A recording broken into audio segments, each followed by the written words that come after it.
सर्वप्रथम तर येणाऱ्या मागे गणेशोत्सवाच्या मी सर्व नागरिकांना खूप खूप शुभेच्छा देतो आणि माझ्या घरी दरवर्षी मागे गणेशोत्सव अगदी थाटामाटात आणि मोठ्या उत्साहात आम्ही साजरा करतो. हे आमचं 8वं वर्ष आहे. सुरुवातीपासून आम्ही गणेशोत्सव साजरा केला तेव्हा आम्ही घरगुती स्वरूपात करायचो आणि हळू त्याचा आम्ही उत्साह वाढत गेला आणि गणेशोत्सव मोठ्या पद्धतीने आम्ही साजरा करत गेलो. तर आमच्या कुटुंबासोबत आमचे जे मित्रमंडळी आहेत ते देखील या गणेशोत्सवामध्ये आमच्यासोबत येऊन काम करू लागले आणि सोबत गणेशोत्सव साजरा करू लागले. हळू-हळू इतक्या मोठ्या प्रमाणावर प्रभागातील नागरिक असतील आणि इतर प्रभागातील नागरिक असतील, आमचे मित्रमंडळी असतील, तर सर्व मोठ्या प्रमाणामध्ये या गणेशोत्सवामध्ये सामील होऊ लागले आणि यावर्षी आम्ही या गणेशोत्सवाला खूप मोठ्या प्रमाणात स्वरूप दिलेलं आहे आणि खूप थाटामाटात आणि महाराष्ट्रातून सर्वात मोठा गणेशोत्सव घरगुती गणेशोत्सव आम्ही साजरा करणार आहोत. आणि खूप अगदी जय्यत तयारी केलेली आहे आणि खूप मोठं आगमन करणार आहोत आम्ही यावर्षी गणपती बाप्पाचं.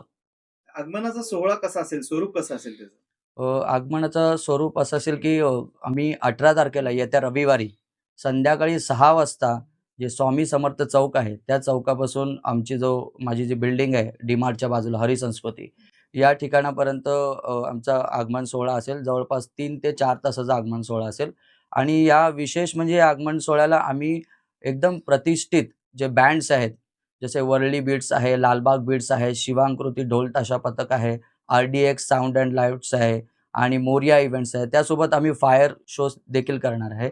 तर अगदी खूप उत्साहात आणि जल्लोषात आम्ही हा आगमन सोहळा करणार आहोत. साधारण किती लोकांचा सहभाग असेल या भाविकांचा या सगळ्या आगमन सोहळ्यामध्ये? साधारण 1000 लोकांचा तरी सहभाग असेल या आगमन सोहळ्यामध्ये. काय संदेश देण्याचा प्रयत्न करताय? 10 दिवस कुठले कार्यक्रम आहे? वेगवेगळे कार्यक्रम होतात, पूजा वगैरे. कार्यक्रमांबद्दल सांगा. कुठले कार्यक्रम? 18 तारखेला रविवारी आगमन सोहळा आहे. त्याच्यानंतर 22 तारखेला प्राणप्रतिष्ठा आहे. 25 तारखेला आम्ही सत्यनारायणची पूजा ठेवलेली आहे आणि संपूर्ण आमच्या प्रभागासाठी महाप्रसाद देखील ठेवलेला आहे. भजन संध्येचं आयोजन केलेलं आहे. त्याच्यानंतर गणेश चा देखील प्रोग्राम ठेवलेला आहे. महिलांसाठी प्रोग्राम ठेवलेला आहे हळदी-कुंकूचा आणि मग त्यानंतर गणपती बाप्पाची विसर्जन मिरवणूक 31 तारखेला 10व्या दिवशी. या गणेशोत्सव सोहळ्यातून तुम्ही काय संदेश देणार आहात तरुणाईला किंवा आपल्या समाजात जे वावरणारे जे सगळे नागरिक आहेत, तुमचे मित्र परिवार आहेत, त्या सगळ्यांना काय संदेश द्याल तुम्ही या निमित्ताने? हा प्रश्न मला खूप आवडला आणि अपेक्षित प्रश्न होता.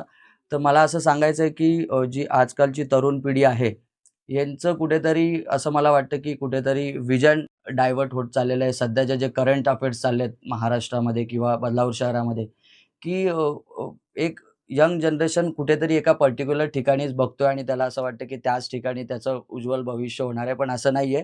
जग खूप मोठं आहे आणि वेगवेगळ्या ठिकाणी तरुणांनी जायला पाहिजे, प्रत्येक गोष्ट बघायला पाहिजे, जगामध्ये काय चाललंय ते शिकायला पाहिजे आणि उद्योगातून देखील म्हणजे उद्योगपती होऊन देखील तुम्ही तुमच्या सर्व इच्छा, आकांक्षा पूर्ण करू शकतात आणि तुम्ही खूप मोठे उद्योजक झाल्याच्या नंतर तुम्ही जे विचार करता त्यापेक्षा तसेच तुम्हाला त्यापेक्षा चांगले रिस्पॉन्स येतील आणि तुम्ही स्वतःची लाईफ खूप लॅविश पद्धतीने जगू शकतात, खूप आनंदात जगू शकतात. तर माझा तरुणांना हाच एक प्रश्न म्हणजे सांगणं आहे, की खूप मेहनत करा, उद्योगपती बना आणि त्याच्यातून खूप पैसे कमवा, आपली लाईफस्टाईल खूप चांगली करा आणि सगळे सण उत्सवातील खूप मोठ्या आनंदाने उत्सवात साजरे करा. नमस्कार, मी चित्रकार सचिन जुवाटकर. खरं तर कलावंत म्हणून मला खूप आनंद होतोय, कारण कला, अध्यात्म आणि संस्कृती या सगळ्याचा अनोखा मिलाफ या घरगुती गणेशोत्सवात मिळतोय. मला निमिषजींचा खूप आधीपासूनच अभिमान आहे. मी कित्येक वर्ष निमिषजींबरोबर काम करतोय आणि खरं म्हणजे हा मुलगा एवढ्या कमी वयामध्ये माणसं जोडण्याची जी कला आहे याची, एवढ्या मूर्त्या परदेशामध्ये पाठवतो, एवढा बिझनेस त्याने एक्सपॅन्ड केलाय, या सगळ्याचा मला अभिमान आधीपासून होताच. पण आज तो ज्या प्रकारे उत्सवाला एवढं मोठं स्वरूप देतोय त्याचा मला फार अभिमान आहे.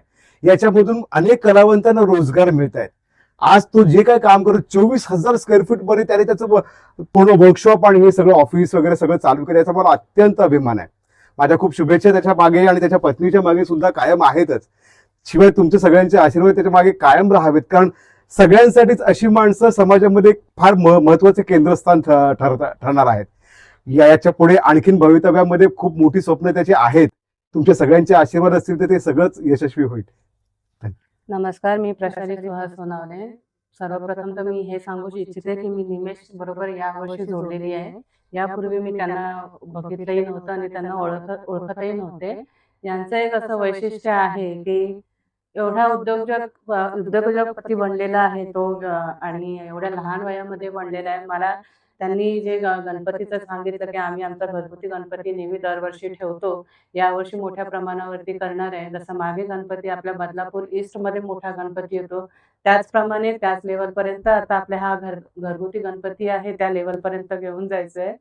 तर मला सांगायचं एवढंच आहे की आता हल्लीचे जी युवा पिढी आहे त्यांना पाश्चिमात्य लोकांचं खूप वेड आहे. सर्वांना आपल्या भारताबाहेर जाऊन आपली प्रगती करण्याच्या पाठीमागे ते लागलेले आहेत. पण हे निमेशकडे मी बघून एवढं सांगेन की हे प्रेरणास्थान आहे आजच्या युवकांसाठी की आपण आपल्या भारत देशामध्ये राहून आपण आपली प्रगती चांगल्या प्रकारे करू शकतो. आपली मराठी संस्कृती आपण जपू शकतो, हिंदू संस्कृती जपू शकतो. काही आवश्यकता नाही आहे की पाश्चिमात्य देशामध्ये जाऊन त्यांची संस्कृती आत्मसात आणणे. आपल्यासाठी हिंदू संस्कृती किती महत्वाची आहे, मराठी संस्कृती किती महत्वाची आहे. गणपती बाप्पा तर हे आपल्या महाराष्ट्राचं आराध्य दैवत आहे, लाडकं दैवत आहे. टिळकांनी आपलं हे जे सुरू केलं होतं की सर्व लोकांनी एकत्र येऊन लोकांमध्ये माणुसकी हा प्रकार यावा, त्याचं हे जिवंत उदाहरण म्हणजे हे निमेश यांनी ज्या पद्धतीने केलेलं आहे की आपल्या घरगुती गणपती आहे एवढ्या मोठ्या प्रमाणामध्ये ते सर्वांना एकत्र आणत आहेत. ते एवढे उद्योगपती असून सुद्धा जमिनीवर त्यांचे पाय आहे, डाऊन टू अर्थ आहेत. ते स्वतः पुढे गेलेले आहेत. ते आम्ही जे आता मी त्यांच्याशी जोडलेली आहे म्हणजे हे पण खूप आधीपासून म्हणजे ते सर्वांना घेऊन पुढे जात आहे. हा चांगला संदेश ते ह्या माध्यमातून देत आहेत असं मला तरी वाटतं. महिलांसाठी हळदीकुंकू आयोजित करण्यात आले. महिलांना काय महिलांना मी एवढंच रिक्वेस्ट करेन, विनंती करेन की एवढ्या मोठ्या प्रमाणामध्ये त्याने गणपतीचं आगमन वगैरे स्थापन केलेलं आहे तर सर्वात जास्तीत जास्त महिलांनी येऊन हळदी कुंकूचा वाण वगैरे घ्या, म्हणजे हळदी कुंकवासाठी या आणि गणपती बाप्पाचा आशीर्वाद घेऊन त्यालाही आशीर्वाद द्या आणि त्याच्याकडे बघून आपल्याही मुलांना त्याचं एक प्रेरणास्थान बनवायला सांगा आणि त्याच्या प्रमाणेच आपले मराठी आणि हिंदू संस्कृतीवरतीही जपायला सांगा. जनतेला एक आव्हान असं असेल की हा एक फक्त उत्साह सोहळा नसून हा एक एकीकरण आहे. एकीकरण याच्यासाठी आहे की तरुण युवा उद्योजक निमेशजी जनवाळ आहेत, राजेजी परदेशी आहेत, मी आहे स्वतः.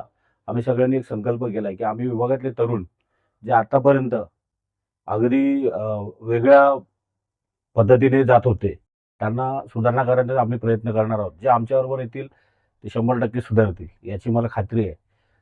आणि गणपती बाप्पा ही बुद्धीची देवता आहे आणि आम्ही बुद्धी चातुर्याने आणि आमच्या मेहनतीने आणि आमच्या प्रामाणिक परिश्रमाने आम्ही विभागात खूप चांगला हा कार्यक्रम आयोजित केलेला आहे. या कार्यक्रमाचं स्वरूप घरगुती जरी असेल तरी या कार्यक्रमाची दखल अख्खा महाराष्ट्र घेईल असा सोहळा असेल. बघावं आणि बघतच राहावं असा मोठा सोहळा असेल.